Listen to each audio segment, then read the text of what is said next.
Okay, और मैंने एक कहानी तैयार करी है कौवे और काला सांप के ऊपर।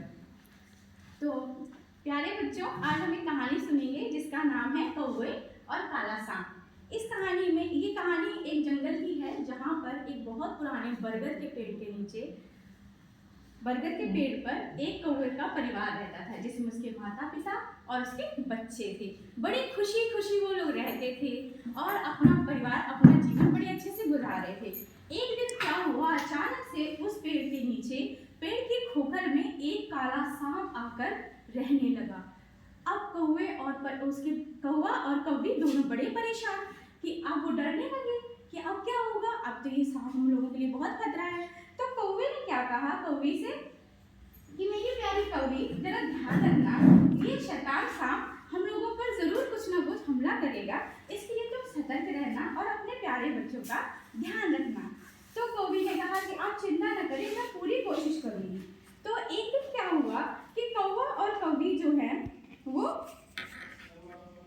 खाना ढूंढने के लिए गए। जब वो खाना ढूंढने की खोज में जाते हैं तो सांप को पता चल जाता है कि आज बच्चे अकेले हैं। अब सांप के इरादे तो अच्छे थे नहीं, तो सांप ने क्या किया, वो धीरे से सरक कर पेड़ पर चढ़ गया और बच्चों को अकेला पाकर उसने बच्चों पर हमला कर दिया। बच्चे डर गए, बहुत चिल्लाए, मम्मी पापा को अपना बहुत बुलाया, लेकिन वहाँ कोई नहीं था। कौवा और कौवी तो बेचारे खाना खाने के इंतजाम में गए हुए थे। तो फिर क्या होता है कि कौवी जो है वो वापस आ जाती है। अब वो क्या करती है, वो देखती है कि सांप जो है उसके बच्चों को खा रहा है। तो वो बड़ी कोशिश करती है, उसकी ममता एकदम से उफान मारती है कि मेरे बच्चों को तो ये ऐसे सबको खा जाएगा।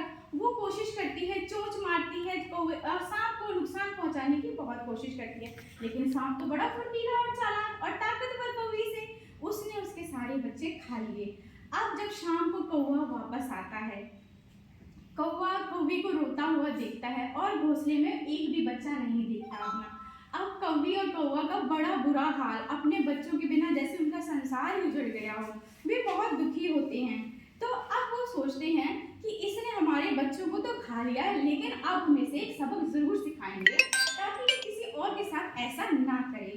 तो वो लोग एक तरकीब लगाते हैं, वो सोचते हैं कि अब इस सांप को सबक कैसे सिखाया जाए। तो वो लोग क्या करते हैं कि उन्होंने एक राजमहल की तरफ रुख किया।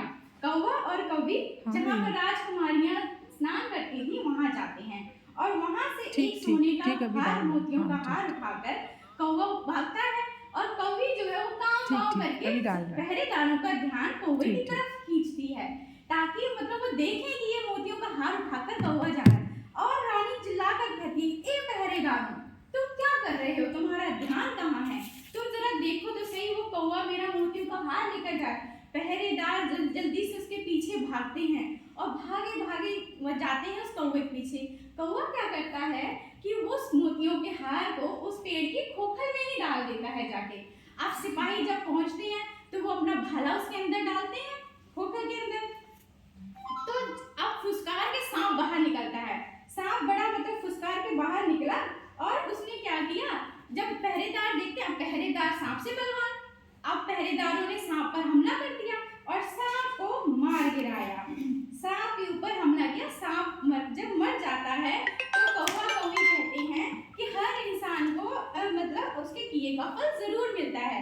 और इस कहानी, ये मेरी कहानी जो है ये साहसिक और कर्म फलक पर आधारित है कि इस कौवे कौवी ने हार नहीं मानी और उन्होंने अपना कर्म फलक जो सांप था उसको उसके किए का फल मिला।